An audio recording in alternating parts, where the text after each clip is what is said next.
Have you guys noticed recently in Spokane the craft beer explosion?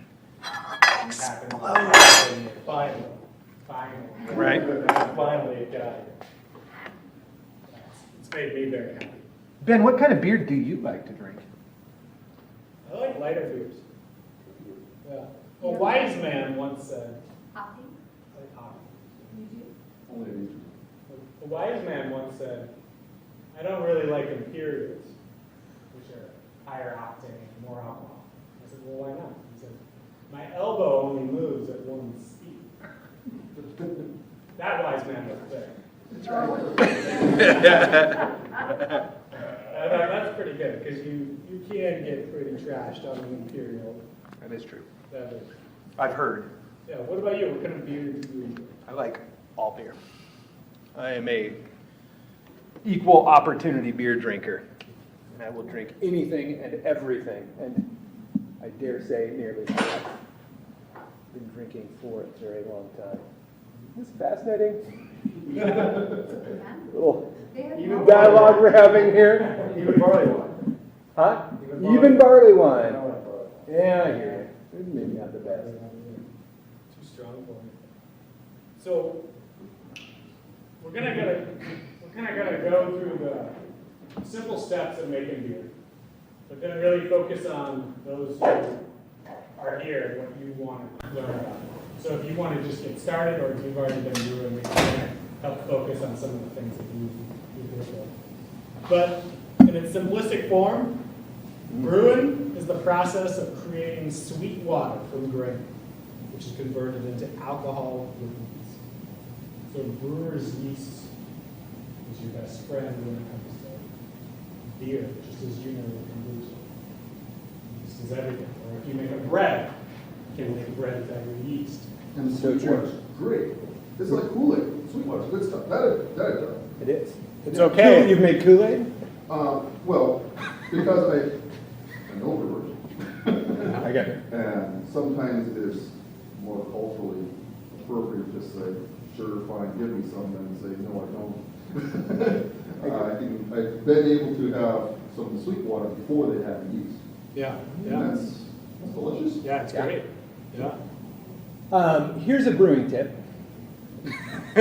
Straight to the. If you ever have the wort, which is what the sweet water is called, the sweet liquid, the liquor, I suggest, especially with dark beers, that you start your morning of brewing off by pouring yourself a mug of hot wort and then adding an ounce or two of scotch in there. In the mornings, not before you go to Huh? work.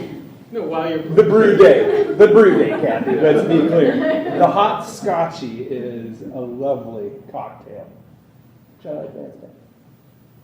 We shall. Uh-oh. I advanced too far. Wait, what's it So, doing? I've got a clicker. So, what do you need to brew? It's pretty simple. If you want to start off with an extract batch, you have a lot of the ingredients or a lot of the equipment already in your house. You got a big stock pot, that's the biggest thing you need. Other than that, what do you need, Ben?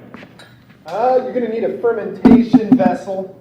So I brought in this carboy, and that's a racking cane in it, another item that you'll need. Or a bucket, much cleaner than this one. You'll need a very large spoon for stirring your ingredients.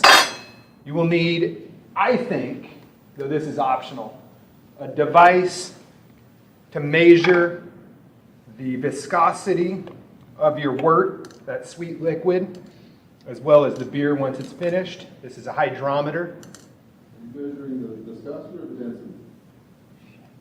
Really the density. Density. Yeah. God, how could I? What else? The specific gravity. How's that? Yeah. You'll need things to clean with. Yeah. I brought in fancy stuff to clean with. You can just use iodine and OxyClean unscented if you want. But I brought in powdered brewer's wash and a no-rinse sanitizer. What else, Ben? I'm forgetting things. Is that about it? Ingredients, obviously. Yeah, and ingredients, of course. Tubing's always helpful too. So some 1/4 inch or 3/8 inch clear tubes, because you'll need that Thermometer to transfer. And a thermometer, I just Important than the hydrometer. I just looked at the And a picture. thermometer. Thermometer is a hell of a good idea too. This works too, though. Yeah. Ooh. So what's in beer? Germans say Reinheitsgebot. 4 things only, right? Only allowed. Water, malt, hops, yeast. Do you go more than that sometimes? Not usually. What about you? Rarely. Rarely. I've been known to add wood chips. From the backyard? From the backyard, Yeah. you know, dog. No, I'm not gonna go there. I'm sorry. Coffee, cocoa nibs, liquor, Orange peel.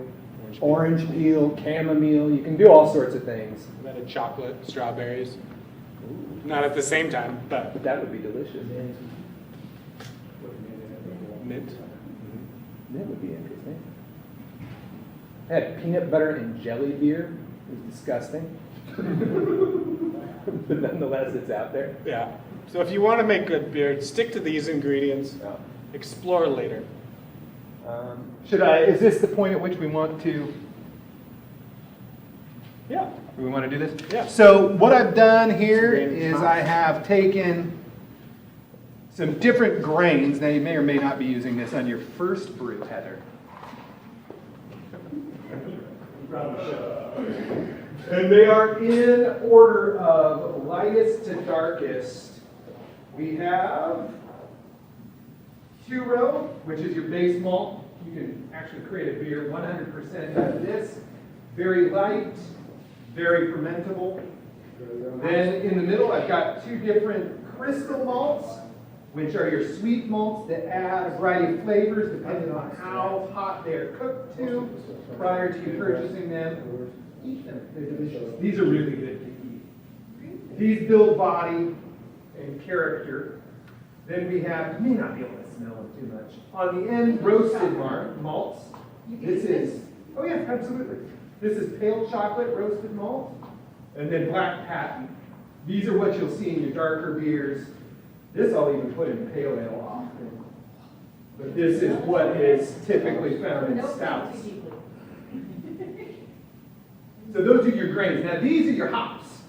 Oh, And they're hop pellets, the pelletized corn. I only use hop pellets. We've got Nugget, Fuggles, just random Willamette, and Chinook. Do yourself a favor, put them in the palm of your hand, and then rub them together like so. Sort for how And then some- that'll really get some. they're all. My family used to grow. Don't eat the hops. They're going to make a disgustingly better They're flavor. gonna be excited to Wait, look, there's Nugget and. cut out. These are just random I thought ones you I were pulled out of the gonna- freezer. They're not terribly fresh. Yeah, higher consistency. Yeah. So with your hops, those are your bittering agents as well as your flavoring agents. Fruit, floral, pine. And the roasted. I'm missing some flavor profiles. Flavor, Citrus, smells, colors. herbal.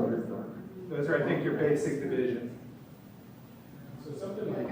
I'm like, it doesn't So matter. Fuggle is kind of herbal, English. I agree. Willamette is what's called noble. It's sort of in the middle of all of the flavor profiles. Chinook is piney with actually a little bit of cat urine. Oh, I'm not joking. I told you. And nuggets and bittering. And I don't really Well, remember. This one's right here, what do you think Nugget is? Fruity, maybe? Yeah, hello. Not enough. There we are. Are the hops like that says Willamette and Chinook, are they locally grown, like is that how that? In the U.S., almost all of the hops No. are grown in the Yakima Valley. Where the snake crack. For the entire United States? Pretty much. Yep. Wow. There's a few other regions, So but this is the biggest yeah. hot growing region on Earth anymore. Yeah, they Maybe would, it's not good for those those around- around. Other locations are dry. parts of Germany, Slovenia, Yeah. and even So in Africa, most of the hops on Earth are grown here. They want to be safe. Is there a reason for that? Yeah, arid climate so that they don't get mildew. The growing season. Get that going. Cowboys. I have no idea. Yeah, I guess they drive. It's a beer. Spring cider. Oh, is It's, it it's cider? probably a cider, yeah. I've never had that. So you just. Yeah, so you take that fruit must for that cider. It's a really intense flavor. You see on the list What I of say, things, it'll have leather, and I'm sure you play. chocolate. Is it kind of the same for Beer. You don't get the same flavor profile necessarily, but yeah, you can, if people really want to go there, Frisco and Birds and schools of brewing have developed flavor descriptors for beer. And so you'll get things like tropical fruit. So lychee is one that really is a tropical fruit that I is almost like used this. in beer. Careful, one of If those. you take a bite of lychee and kind of smell it, and then you smell something like citra hops, or drink a citra hop beer, Oh, that I know, is, one of okay, them. passion fruit, Some of them are- citrus like grapefruit, Some of them have lowers, and those impart the flavor. orange zest, lemon zest. Yeah. Then for the malts, you'll get things like biscuit flavors, toasted flavors, chocolate flavors. You get the chocolate from the roasted flavors and the darker flavors. I think of what else? Bread, toast, that sort of thing. What you would expect from a bread, right? Yeah, yeah. Crush them in your hand, like this, Cameron. And then smell. They're kind of old. Those have been sitting in my fridge. Take some. Walk around. You might actually. Not that you smell bad, Cameron. I'm just saying it is a nice aroma. Is what I'm So saying. there's, this is a very small example, but there's a million different types of hops. They're always coming up with new strains. There's a million different types of grains, yeast, Which million is different options, but the it's most really exciting simple. part. Yeah. is the yeast. But it's really simple, the whole process. You pull a lot of different flavors from the yeast too, Kathy. Tons and tons, yes. That's where you get a lot of your phenols, which are typically fruity aromas as well, or they accentuate the grain profile, they accentuate bitterness. So very about that. The yeast is the most exciting. You can go with different yeasts, right? Brettanomyces, and that is like pineapple. It creates a little acid in there as well. Sours the beer a little bit. Sours it. You can add acetobacter. It can be a good thing. uh, Yeah. If that's what you want. Lactobacillus is nice, Yeah. and that's another souring agent. You can even find it like enteric bacteria in there, which create like barnyard sort of bathroom aromas, which can be actually quite desirable in beer. So you can get all sorts of stuff with the yeast. Barnyard bathroom Yeah. aroma. I think I've been to that point. So, yeah, that's if you're going way out on the ledge of like your beer drinking and you want to drink, what's the lambics? Yeah. And not the, Lindemann's fruit lambics. Those aren't what we're talking about. That's kind of like a soft drink. What do they call those? Alky pop. But like the actual honest to God lambics that you find in Belgium that are wildly fermented have a lot of those funky aromas that when they all blend together are quite tasty. For some of us. Despite the fact. For some of us, yeah. So what gives for that skunky smell? That's going to be probably a noble hop or a old bottle of beer that's light struck. So if you put beer in a clear bottle, you probably don't know what you're doing because light struck beer will actually create an off aroma, which is that skunky aroma. So don't drink beer out of clear bottles. It's a stupid thing to do. How long does it take? Light struck, I think actually like 20 minutes. It depends, I think, on the volume and how direct the light is. But yeah, you can skunk a beer pretty quick anyway. I like it. Yeah, yeah. Fascinating stuff. So let's Fascinating. get to the basics. If you've never brewed before and you want to start with a batch, you're going to do what they call extract brewing. And extract saves hours out of the process, and it's a really easy way of getting started. So instead of the traditional process where you steep your grains in hot water and pull out that sugar water, extract is that sugar is just in a powder form. So you can dump it into water, and then you have your sugar water. It cuts about 3 hours out of the process. Depending on how much beer you're drinking during the process, it can cut some significant time out. So that's what we call the first step, which is, the second step, the mash. Can we cut these lights? I wonder if they're up. So, Wow, it's just suddenly got very intimate in here. are you, do you have a flour mill and you're milling this? I do. You do. You won't though, your first batch. Because you want to get started for $150. You don't want to spend $1,000. You want to get started for $150, so you're going to buy a few things.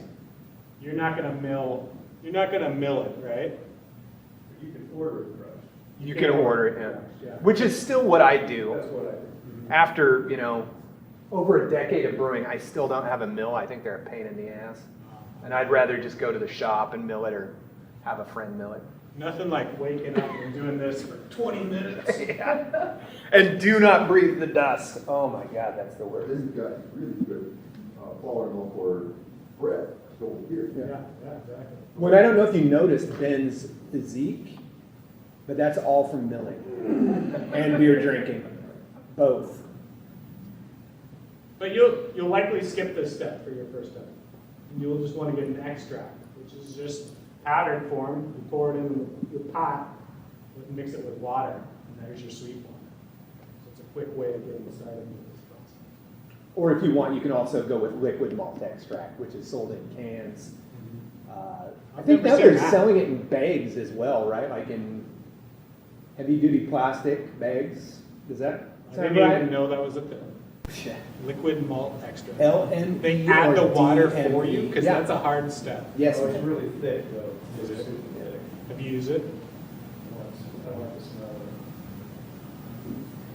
It's incredible on pancakes, though. it. I'll take your Or word. waffles. I'll take your word. It's really good. I prefer the dry. I like this step. I do all grain. I do 10-gallon batches. So I get a big old pot. I fill it up water, hit about 180 degrees on that water. That's why that thermometer is really important. And then I pour my crushed grains in there. And then we let it steep. I let it steep for about 90 minutes there. And as you pour it in, you stir it in to make sure every piece of crushed grain, all of this, is completely mixed in with water. And then once you let it steep, and let it sit there for a long time, the temperature will drop. And there's like there's like a perfect temperature range of where you want that beer to be. Yeah. About 152 to about 168, depending. 68. Depending. That's keep what it around. Lagunitas IPA is. Yeah, around Super there. high, 168. Higher the temperature that you steep the grains at, the higher the body of the beer, the resulting body. So if you want to make a stout, for instance, probably not terribly necessary. But if you wanted a real chewy mouthfeel, you would probably go up to like 164, 166. I even do that with my pale ales because that's what I prefer, is a chewy mouthfeel. However, if you want a really thin, highly fermentable beer, like a Belgian style, you're going to hit more around the 154 to 158. I like the nerdy aspect. That's why I came, that note. Yeah, that's There's awesome. my takeaway. Yeah. So that's Great really tips. important. That's what you guys. The other thing too is you can build body if you want to just skip that and go for a straight 160, 162, which is really safe, is they have bodybuilding grains. I typically will use carrot pilsner. So if you want a little tip, put a pound or two of carrot pills in, around 5%, 2 to 5% of your total grain bill. Carrot pills is going to give you a nice mouthfeel. Carrot pills, at least it's orange, am I hearing you wrong? Carrot pills? It's caramel Pilsner malt. It's about a 10 or a 15 in color, which means incredibly light. Probably around that 2-row almost. And it is, oh, you have the hops. Okay, well, A little lighter than this. and it builds a lot of body. So that's something to think about if you want to kind of cheat a little bit. You know, obviously wheat, oats, those kind of adjuncts as well. Rye will give you a nice chewy mouthfeel, but oats kind of create a funny, almost slick mouthfeel, whereas with controlling your mash temperature, you won't get some of those kind of odd sensations from the beer. Yeah. Moving on. The Sparge. rinsing. The rinsing. Rinsing of the grains. You gotta wash those grains. So once you drain your vessel of all of the wort, the sweet liquor, into your boiled kettle. Well, let's step back. Oh, let's. Yeah. Please. Let's talk about the mash tun. Oh, you're probably right. So, you wanna click back, God, I'd love to. I don't know how to, though. the one that says back. So that's a cell phone. Oh. Well, I just saw a thing with the dude that had a cell phone. Is anybody at the UX thing? I swear to God, you can get these on your cell phone. This guy can make beer, he says. All right, I can make beer. so, in the mash, you can mash in a bag like this, so you can keep your grains. Because remember, the point is we don't want to drink our grains, we want to pull this out and keep the grains out of our container and separate the sweet water. So we can use a bag like this. This is a painter's bag. Or you can use a special device called the mash tun, which is basically a big pot with a spigot. And then on top of that spigot is a grate. Or an upside down pipe. And this just catches all that grain. So you can drain your sweet water out. Now once we've drained our sweet water out, then we can get into our boil kettle. That's fine. That's deceptive. Do you want me to talk about sparging? Please. Okay, would you work the PowerPoint then? How will work it? For the sparge, what you're doing then is there's a lot of residual sweetness left in the grain, a lot of residual sugar. You then have to rinse it out. You are going to then pour water that's approximately 190 degrees in the original vessel into the grain. Let it sit for a moment and then drain it out. That's called a batch sparge. You can also just using what is in essence a copper pipe with holes drilled into it, slowly do that same process. This is called a fly sparge, by just letting it sprinkle down and continuously draining this vessel. And I love this process because the whole idea is more sugar. You want that fresh hot water to strain that, to rinse that grain from any sugar. So as it's going, you're tasting your grains and you're spitting them out, seeing if there's any sugar in them. And if there's sugar in there, keep it going. You're not done yet because you want to get all that sugar out. This You is typically kind of take fun. about 75 to 80% of the sugar out of the grain. Yeah, and how long does this take you in your process? You'd have to ask my wife. Okay. I have no idea. I spent about 40 minutes doing it. It takes a while. Yeah, that sounds about right. But again, if you do an extract batch, like I said, you pour that powder in there, you can skip most of this process. You can skip it. The boil. So this is why back in medieval days, before water was safe, everybody drank beer. Because you have to boil the beer in order to, first of all, clean it up for the yeast addition, and also for the hop additions.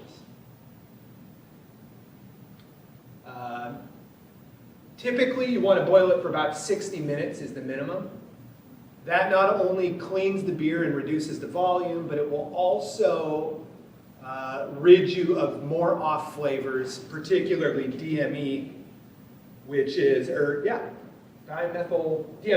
dimethyl sulfide, which if you don't drive it off through a really vigorous boil, will end up tasting like canned corn in your final product. If you're interested in what that tastes like, if you want a beer that has a lot of DMS in it, go drink a Rolling Rock. Rolling Rock is notorious for this flavor. So if you're interested in what an underboiled or too slowly cooled beer tastes like, both of which will give you the DMS, drink a Rolling Rock and think, God, canned corn, canned vegetables. That's the flavor that you get from that. So is this the source of sulfites that I understand is sometimes get in alcohol? No, that's. The sulfites come from an addition at the end to deactivate the yeast. You usually get that in wine, not in beer. They won't put a sulfite in beer. Different daily. In Italy? If they use it. Oh, yeah, in their wine either. A lot of people don't because of the reaction, the headaches that the sulfites cause. With the boil, did you want to talk about the hop additions, just the different times? Yeah, I was just thinking you were so tell me about your hop addition. They vary. Usually there's one that goes in at the beginning of the boil for 60 minutes. And then there could be one about 15 minutes left, and there's one about 5 minutes left. Sure. So you add hops at different times of the boil. Because during the boil, adding them at different times will add different flavors. Some flavors will be bittering, some flavors will be aromas. What's the worst thing that can happen right now? Boil over. Boil over. Boil over. Everybody hates the boil over. And it's the one moment where you turn around to clean something, you turn back, and you've got some hot now spilling all over the kitchen floor, or your garage, or wherever you happen to be. Messing your business up. That's no good. So keep an eye on the batch. Yeah, I always keep a hose and just spray it down when the foam gets high. My buddy has a pretty cool trick. He's got like the dream man cave brewery. And in his brewery, he has a fan that's detachable that will spray on the boil kettle, and the fan will decrease the boil. And it's got the water thing in it? That like my mother-in-law's Mr. fan? Is that what Yeah. It's really. That's a good idea. Yeah, so 60 minutes is going to be your boiling. The longer your hops boil in there, I'll just say this, that's where you're going to get more and more bitterness because the hop oils are super volatile. And so the more you boil them, the more it drives off the aromatics and the more the wort absorbs the alpha acids, which are the bittering part of the hop. And whether you do extract or not, you will do this process. You gotta add hops. Like really floral IPAs, add everything at the end. I don't even bitter my IPAs. I don't do a 60-minute addition at all.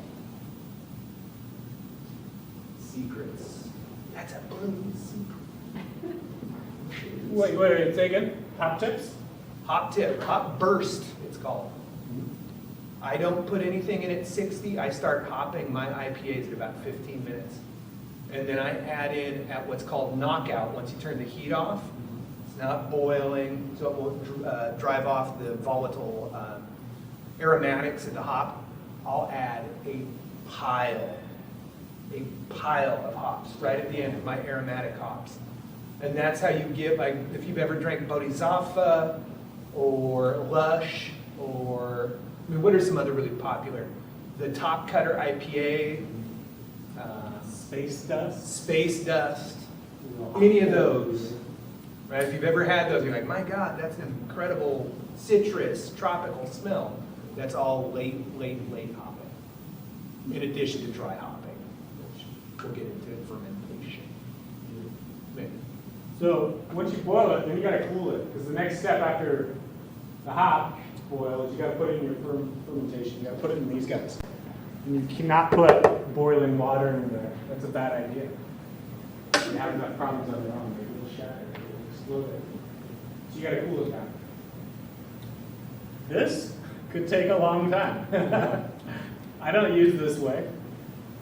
What I do is I have it's called a plate chiller, and it's a piece of copper, and it's copper like a bunch of different plates of copper, and the liquid passes through it, cold liquid and beer. And they kind of just go back through it. So you put beer in, beer out, cold water in, cold water out, and they kind of just pass on each other and it cools down really quick.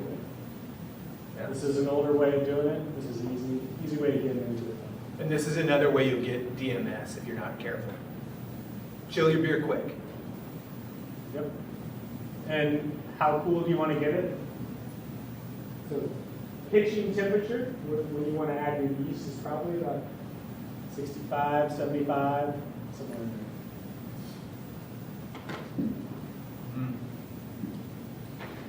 So the next step, fermenting.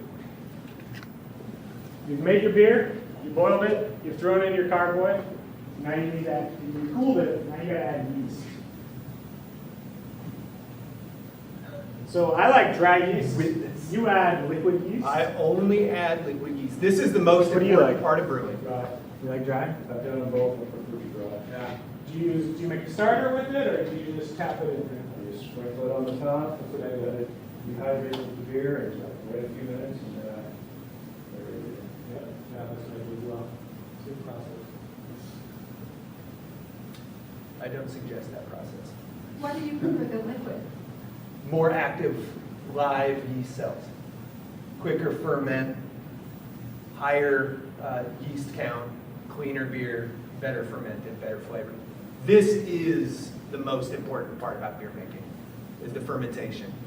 Temperature control and number of yeast that you pitch. Absolutely makes the difference between award-winning beer, no matter what your recipe is, and shit beer. Not like bathroom beer. No. That comes from different bacteria, as we've covered.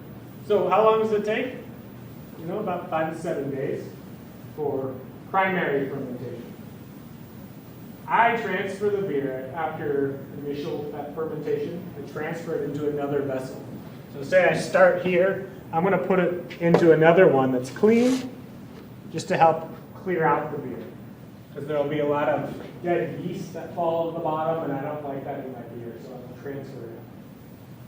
There's other ways of doing it. You only do a single fermentation, right? Typically, unless I'm going to dry hop, which then I'll transfer or rack the beer out of this vessel into another identical one with hops at the bottom to again extract more of those oils and give it a different flavor. But other than that, yeah, I never take it off the yeast until I put it in the keg. Yeah, and I've had to make beer for a wedding, so I was really rushed. So certain beers were ready, the other beer was 5 days old. I transferred it into the keg, carbonated it on the way to the party in the back of the car, and it was fine. People drank it. What do you do? I always secondary for the clarity. When there's tricks for clarity as well, I use just gelatin, Knox gelatin, unflavored. It's not vegan, but neither am I. So that's another method is I use about a tablespoon of Knox that I rehydrate in a sterile, I shouldn't say sterile, in a sanitized measuring cup. Just boiling water. I pour that into the bottom of my keg and then I rack my beer into the keg. And the gelatin will, lift up into the beer, and then as it drops through, Grabs the it'll particles on the way it'll down. grab all the particles, and you're drinking bright beer. And Yeah, probably the beer pours from the bottom of the keg. Yeah, so you have to pour off a real cloudy, kind of almost milkshake beer at first. Pour some out. But it's about a pint of that, maybe at most. And then you're drinking super bright beer. So that gets us to the next step, is bottle and or keg, and I don't think I brought my bottle stuff. No, I didn't. So, I like to keg, I bottle once and said that's way too much work, because you have to wash and sanitize 50 different bottles. Instead, you get that just one. But it's kind of cool. What you need is you need a bunch of bottles that were pop off, not twisties, pop off. Save a bunch of those bottles, drink a ton of beer, Cameron, that's your homework. You need that. And you Cameron need to doesn't buy drink. some caps, and you need to buy a capper. And then you just pour it in there. So you put your beer in something like this. Put a hose into those bottles and fill it up, cap it, Yeah. seal it. So the bubbles at that point come from, you add in either straight up sucrose or corn sugar, which I think is actually sucrose as well. Yeah, your carbonation. And so you're gonna mix in a little bit of sugar that whatever yeast is left in the beer is gonna glom onto, eat. Yeast produce aromas, but mainly the things that we're worried about that they produce is alcohol once they eat the sugar, and CO2. And so that's where you get your bubbles for the beer. And so once you bottle it, like, good point, you have to add that sugar in there, so you used to make the carbonation. But once you bottle it, it takes about a week, maybe 2 weeks It depends on the temperature that you're sitting it at. to carbonate it. You know if you've over-carbonated it, when you start hearing explosions wherever you've kept it. Yeah. Boom, boom, boom, boom. Yeah. Keep it not too hot, 60 degrees. I destroyed 50 a degrees. rental closet doing that. That's a rental. So when you took your beer to the wedding, Yeah, right, was it not carbonated then? it was in a keg. It was carbonated in a keg. Usually a keg takes about the same time, 5 days to carbonate it. a week to carbonate it. There's ways that you can shape that carbonation in there and force it. Oh, okay. So he's not doing that with the sugar. No. He's not doing that with the natural processing. He's pushing CO2 into the keg with a bottle of CO2. Oh, okay. So, And that's how you serve it as well. So, yeah, the I have carbonation tips. is in the keg itself. no, it's outside of the keg in a bottle, in a CO2 bottle, connected to the keg with hoses. Yeah. You're pushing that into the beer. The colder it is, the more CO2 it will absorb. Just like soda pop. I was gonna say, so to put this in my terms is like how I make my seltzer. Yeah, Exactly right. Yeah, just like that. The soda stream. Yep. I can use the soda stream for the beer, and Sure. just put like. Carbonated. Yes. How long will it store? That's how strong it is and how bitter it is. So- And what temperature you store it at. You So- can have a fantastic beer that's good stored for 20 years. You can age it and cellar it. Supremely huge beer. I've got an Imperial Stout on still. I've got about 2 gallons left. It's around 10 or 11% alcohol. So it's a real big beer. It's a year old. Less actually, it's about 8 months old. It's been sitting in my fridge. And I'll just go in there and pour myself like an 8-ounce glass every now and again. And it actually improves with age up to a point, just like wine. Same thing. You guys know the Shoots Brewery? Yeah. I love that place. They make Black Beef Porter, and every year they put out an anniversary of Black Beef Porter. So it's like a 13th anniversary, so it's a higher octane, it's a stronger beer, more flavorful. Every year I buy 2 of those, and I store one and I drink one. And then, so I've been doing it for like 8 years, and then I'll start pulling those out every once in a while for special occasions. So I've had 9-year-old bottles of that, and it's so good. It's real smooth and fantastic. What about like the Deschutes River Ale? I don't have self-control to do that. Well, I've tried that so many times and I end up just ransacking my beer. well, quite a few bottles have been lost to your 4 beers in. Yeah. I'm thirsty. This is incredible barbecue. This would go well with another beer. But you don't want to age like a fresh IPA. You want to age like a darker barley wine or stout or porter. That's critical to the barley. That's the only time I like them, is when they've been aged. Yeah, IPAs, with aging, anything that is hop aroma centered. The hop aroma is the first thing to leave. So aging a really hoppy beer is an era of hoppy. Bittering, on the other hand, is a preservative. It's an antioxidant. The alpha acids in the bitter beers, those will help keep the beer fresh. So how bitter it is, how cold it's stored, how high alcohol, those are really the 3 big factors. Whether it's being exposed to oxygen as well. Oxygen is the enemy of beer. So these are the resources that kind of got us going. How to Brew by John Palmer, The Complete Joy of Homebrewing. These are kind of some of the original Bibles. Online, there's pretty good communities. Inland Brewers Unite is a local Facebook club. So you can meet on Facebook, but then we also have monthly meetings where we get together and have beer offs and contests. And it's kind of cool. And then Brewing Network is another website where they have really cool podcasts. In store, there's a couple places in town. I recommend New Brew Spokane. There's another place called Jim's Homebrew, and that's out there as well. I really like New Brew. I think the prices are pretty good, and the help is really nice. Yeah, the guys are real nice out there. Get started. You guys have any questions?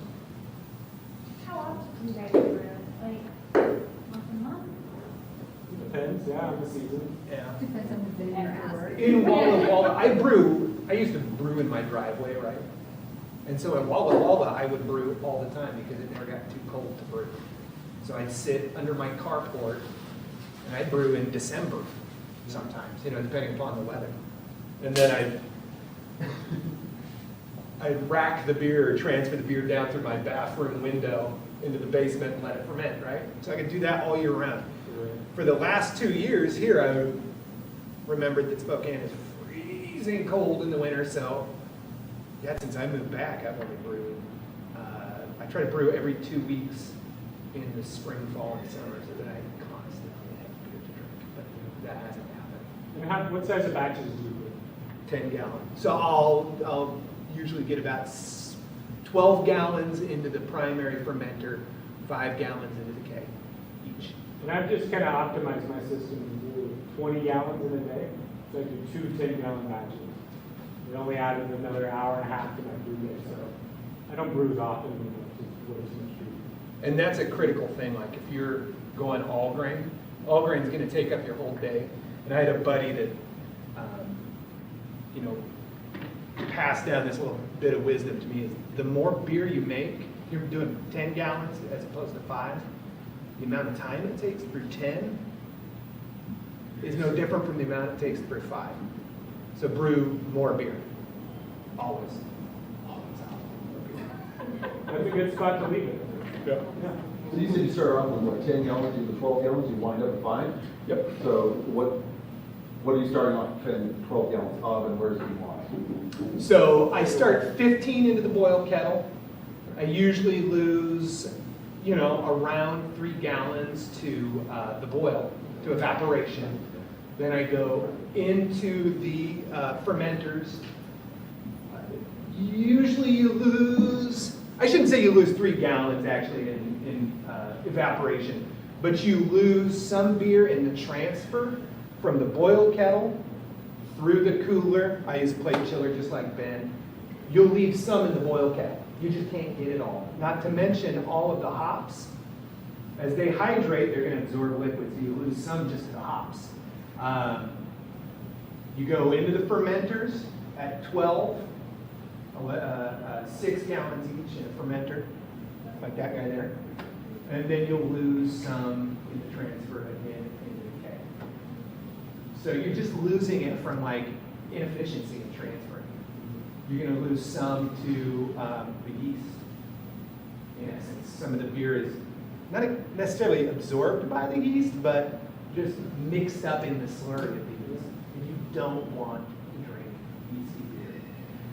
Save That's for $50. Yeah, exactly. Yep. if you drink the Just yeast, pour out. you're gonna give yourself diarrhea. So be careful. That's honest to Have you done God. that before? Huh? Have you done that before? But it's a laxative. So Oh. don't drink the yeast at the bottom of your home brew if you're priming in the bottle. And if you ever get a Belgian beer where they prime in the bottle, pour gently at an angle and leave the yeast on the bottom. They usually have a punched bottom like a champagne to collect the yeast. So don't. There's only a couple strains that are really good to drink. That's like Hefeweizens, they're super cloudy. And the yeast tastes disgusting off it. It absorbs a lot of the bitterness. You get aspirin flavors, weird gnarly flavors from some of these. So Be careful. Right, goes right through you. Huh? And then, yeah, right, so. Not to be so base. New rod. I did. I learned about the conversion temperature.